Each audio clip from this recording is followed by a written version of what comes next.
Hi, it's Dwyer, gamblersadvisory.com. I feel that one of the responsibilities that people who comment on boxing online have to boxing fans and to the sport is to point out when there has been an injustice in the ring. It's to keep the sport honest, to make sure that the guys in the sport aren't jobbed or victimized by procedural irregularities or by good people making bad decisions that deprive a fighter of his chance to pursue his strategy.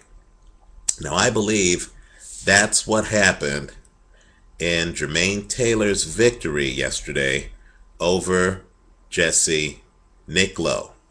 Now, the video is up on YouTube. I encourage everyone to watch the video. Because Jesse Nicklow is not a big name, I think many might overlook this fight. They shouldn't. I'm hoping that the boxing authorities come in and look at the tape and either do the right thing by ordering a rematch of the fight or declare the contest a no contest. Now, let's remember, Jermain Taylor hasn't fought in over a year. If there's a fight in which he's going to be rusty, he's not going to be in boxing shape, his stamina is not going to be what it should be, then it would be this fight.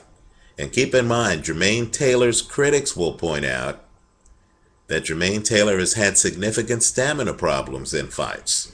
Right? This is when he was in boxing shape, when he was a younger man. In the first Kelly Pavlik fight, Jermain Taylor's winning the fight, runs out of gas, gets knocked out by Kelly Pavlik. In the Carl Froch fight, Jermain Taylor has the lead, has the decision, only has to make it through the 12th round, gets stopped by Carl Froch, runs out of gas. And this was in a fight where Jermain Taylor was dominating to such an extent that he had knocked Froch down earlier in the fight. Against Arthur Abraham, Jermain Taylor out to a fast start, has a lead, fades, gets knocked out in the last round. Now, I'm not here to say or to suggest that Jermain Taylor was not dominating his fight against Jesse Nicklow, just like he was dominating the early rounds against Carl Froch or the early rounds against Arthur Abraham. Right? I'm not here to suggest that Jermain Taylor would have lost this fight on the scorecard. But what I am here to say is that this was scheduled for 10 rounds. Unknown Jesse Nicklow has the right to plan his strategy the way he wants to fight in whatever rounds he feels will give him the competitive advantage, right? He has a right as a fighter to have a long game, like Ali against George Foreman, like Marco Antonio Rubio against David Lemieux. He could enter the ring and say, you know what? I'm going to let Jermain Taylor have the first few rounds. I'm going to come on in the last 2 rounds of this fight. I'm going to survive early. I'm going to thrive late. I'm going to go for the same knockout that Carl Froch got against Jermain Taylor, that Arthur Abraham got against Jermain Taylor. I'm going to take this rusty, older fighter who's 9 years older than me to the end of the fight, and then I'm going to stop him. Right? In boxing, that's called strategy. If you're a big name, everyone understands that you can do that. Right? If you're Ali, they're not going to jump in and prematurely stop the fight early. They're going to allow you to do your strategy over the course of the fight. Right? In this fight, unfortunately, and it was a big mistake by the referee, while Jesse Nicklow has his hands up, is following his game plan, isn't hurt, right? At least isn't badly hurt, is defending himself, is forcing Jermain Taylor to throw punches to tire himself out, while Jesse Nicklow is very much in this fight. The referee, in my opinion, inexplicably, prematurely jumps between the two fighters in the 8th round and stops the contest.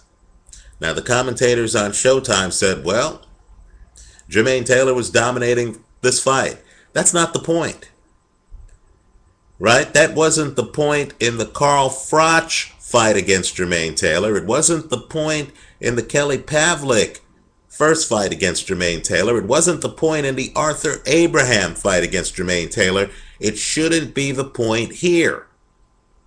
The point is that Jermain Taylor has had stamina problems in the past, fades late in fights, and Jesse Nicklow is completely lucid, is completely coherent, and is planning on making a push late in the fight.